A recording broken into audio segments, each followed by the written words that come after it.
Hey everybody, welcome back to my channel. If you've been watching my previous videos, I've been kind of highlighting my journey as a new Grand Archive player. In the last video I posted, I shared the fire deck that I was going to be using for play at my local game store. And since that video was filmed, I've had a couple of sessions and I've had zero success with it. I'm not saying that the deck itself is poor or weak or whatnot, but I think just my experience as a player and the people that I'm playing against, it has been a little bit of a challenge. So I decided to go online and do a bit of research to improve my deck.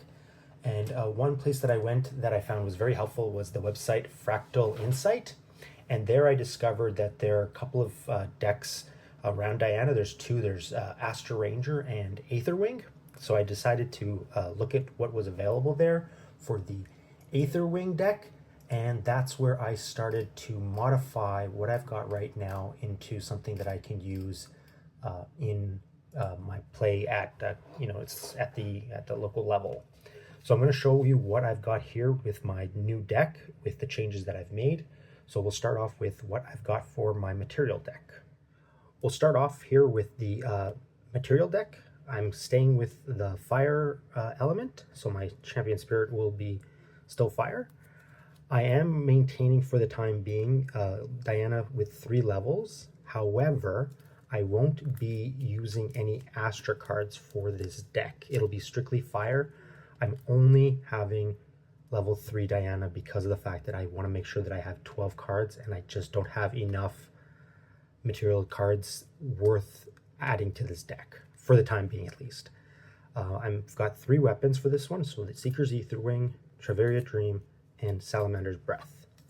A new card I added based on the recommendations on the Fractal Insight website was to add Smoke Bomb. It was a card that I was able to get for I think about $1 here in Canada. This one will be helpful in protecting me against certain enemies because I can go stealth. And then the rest of the deck are just regular staples such as Refluxal Ribbon, Backup Charger, Ranger Boots, and Tariff Ring. These are the cards that I'm going to have for normal cards in my deck. One of the new cards I've added is this one here called Take Cover. I'll just bring it up to the camera. So this one is costs 1 less to activate. A target unit you control gains stealth until end of turn. That unit also becomes distant. I could only find one of these in a local game store, so I'm kind of stuck with just having one, but this one could be effective for me because, again, I need to be able to protect myself. Staples that have returned include, that I'm keeping actually, include Reposition, Prudent Knock, Charge the Soul, Backstep. Those are the ones from the starter, and also here, Etheric Calibration. But then some of the other cards that are from either the new set or that I've modified include this one, Mana Bolt Convergence. This one is until end of turn, you may activate target Ether Charge card in your graveyard. You still have to pay its cost, but I can then load that plus this into the deck. So these are the cards I'll be using from the normal side of the deck. It's about 29 to 31 cards. It's pretty much an even split between normal and fire cards. So now let me show you my fire cards. On the fire side of things, I've got a couple of new cards, including Blazing Throw, which is a warrior skill card. As an additional cost, activate this card, sacrifice a weapon. When I do that, I get to deal 4 damage to a target unit. This one I'll probably only use if I'm able to stay in the long game and I have a weapon that's near discarding. So let's say if it only has 1 durability left, rather than load it, I can attack with this for 4. Another card that I've added is this one, Blazing Cinder Charge. This one I could only find in store, and it's a foil card, so that was the only one that was available.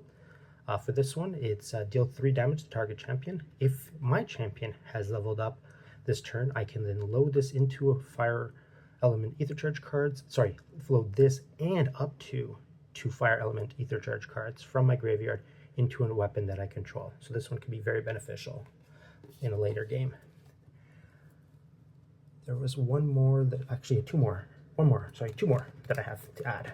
So there is here Tinder Flare Pivot. For this one, it's a Kindle 2, so I can banish 2 fire element cards to pay for its cost. And this one, it'll help my ranger become distant, and I can gain one range, so it gets a +1 on the attack.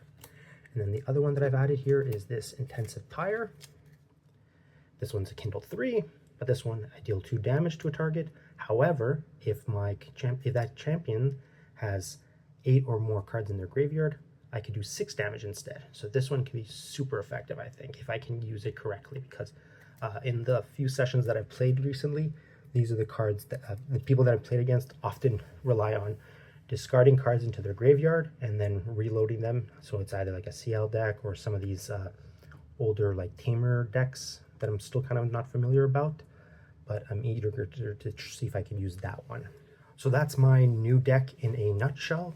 I will be trying this out at the next locals that I have coming up in the next couple of days after this video is posted.